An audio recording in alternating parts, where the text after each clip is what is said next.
ছাত্র জনতার অভ্যুত্থানের পর পালিয়ে ভারতে আশ্রয় নেওয়ার প্রায় 4 মাস পর বিদেশে বিভিন্ন স্থানে জনসম্মুখে বক্তব্য দিচ্ছেন বাংলাদেশের সাবেক প্রধানমন্ত্রী শেখ হাসিনা। গত সপ্তাহে তিনি যুক্তরাষ্ট্রের নিউ ইয়র্কে আওয়ামী লীগ আয়োজিত একটি অনুষ্ঠানে ভার্চুয়ালি যোগ দিয়েছেন এবং আগামী 8ই ডিসেম্বর তিনি লন্ডনে আরও একটি অনুষ্ঠানে টেলিফোনে অংশগ্রহণ করবে।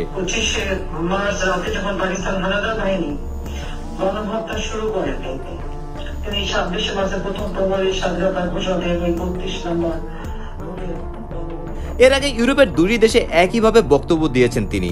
এসব বক্তব্য দেওয়ার মাধ্যমে শেখ হাসিনা রাজনীতিতে টিকে থাকার চেষ্টা করছে বলে মনে করছে বিএনপি। মূলত গত 5ই আগস্ট ক্ষমতার পট পরিবর্তনের পর বিভিন্ন সময় আওয়ামী লীগ সভাপতি শেখ হাসিনা কিছু ফোনালাপ সামাজিক যোগাযোগ মাধ্যমে ছড়িয়ে পড়েছিল, যদিও সেগুলো সত্যিই তার কথোপকথন কিনা তা স্বাধীনভাবে যাচাই করা সম্ভব হয়নি। বাংলাদেশ ও ভারতের মাঝে বর্তমানে যে ধরনের টানাপোড়েনমূলক সম্পর্ক চলছে, এর মাঝে হঠাৎ করে শেখ হাসিনার সরাসরি বক্তব্য দেওয়ার বিষয়টি অনেকেই মনে করছেন যে শেখ হাসিনা কিংবা আওয়ামী লীগ বিরতি ভেঙে ফের রাজনীতিতে সক্রিয় হচ্ছে। নিউ ইয়র্কে শেখ হাসিনা তার বক্তব্যে যেসব দাবি করেছেন সেসবের অন্যতম ছিল বাংলাদেশের সংখ্যালঘুদের উপর নিপীড়ন চলছে এবং তিনি ও তার বোন শেখ রেহানাকে খুন করার চক্রান্ত হয়েছিল।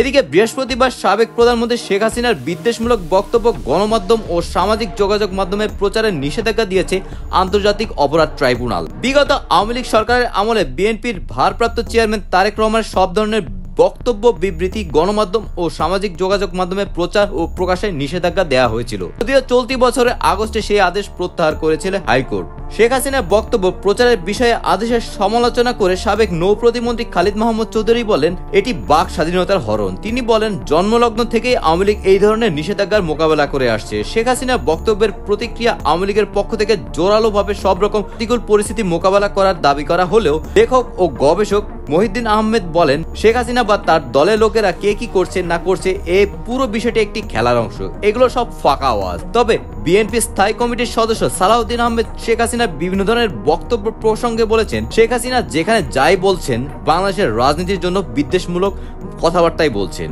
সাম্প্রদায়িক সম্প্রীতির বিরুদ্ধে উস্কানিমূলক কথাবার্তা বলছেন। অন্যান্য রাজনৈতিক দলের মধ্যে গণসংহতি আন্দোলনের প্রধান সমন্বয়কারী জোনায়েদ সাকি বলেন, কথা বলে আর বাংলাদেশের মানুষকে বিভ্রান্ত করতে পারবে না তারা, কারণ তাদের সমস্ত জারিজরি ফাঁস হয়ে গিয়েছে। শেখ হাসিনা হিন্দু সম্প্রদায়ের উপর হামলার জন্য উস্কানির প্রদান করছে বলে জানান তিনি। শেখ হাসিনা ভারতে পালিয়ে যাওয়ার পর বিভিন্ন সময় তার যেসব বক্তব্য সামনে এসেছে সেসব সম্বন্ধে অন্তর্বর্তীকালীন সরকারের পররাষ্ট্র উপদেষ্টা মোহাম্মদ তৌহিদ হোসেন ভারতীয় হাই কমিশনারকে বলেছেন, শেখ হাসিনা যেন ভারতে বসে রাজনৈতিক বক্তব্য না দেন। প্রাথমিকভাবে ভারতে বসে শেখ হাসিনাকে সরাসরি কোনো বক্তব্য দিতে না দেখা গেল তিনি পর্যায়ক্রমে 2টি লিখিত বিবৃতি দেন এবং সর্বশেষ নিউ ইয়র্কের অনুষ্ঠানে বক্তব্য দেন। তবে রাজনৈতিক বিশ্লেষক মহিউদ্দিন আহমেদ মনে করেন, বিদেশে বসে কিছু লোক নিরাপদ আশ্রয় থেকে বাংলাদেশের বিরুদ্ধে প্রচারণা চালাচ্ছে, পুরোটাই ভারতের তৈরি পাণ্ডুলিপি বা চিত্রনাট্য। শেখ হাসিনা সেই চিত্রনাট্যের কেবল একটি অংশ উল্লেখ করে তিনি আরো বলেন, সেই হিসেবে তিনি এখানে আছেন। ভারতের কনসার্ন হচ্ছে মিলিটারি অ্যান্ড ইকোনমিক যে সুবিধা দিয়ে আসছিল সেই পরিস্থিতি তো পরিবর্তন হয়ে গেছে, সুতরাং এটি রাজ্য হারানোর শোক তো ভারত করবে। তবে ভারত যদি বাংলাদেশের সাথে বৈরী আচরণ করে সেক্ষেত্রে বাংলাদেশ দীর্ঘমেয়াদী সমস্যায় পড়তে পারে বলে মন্তব্য করেন তিনি।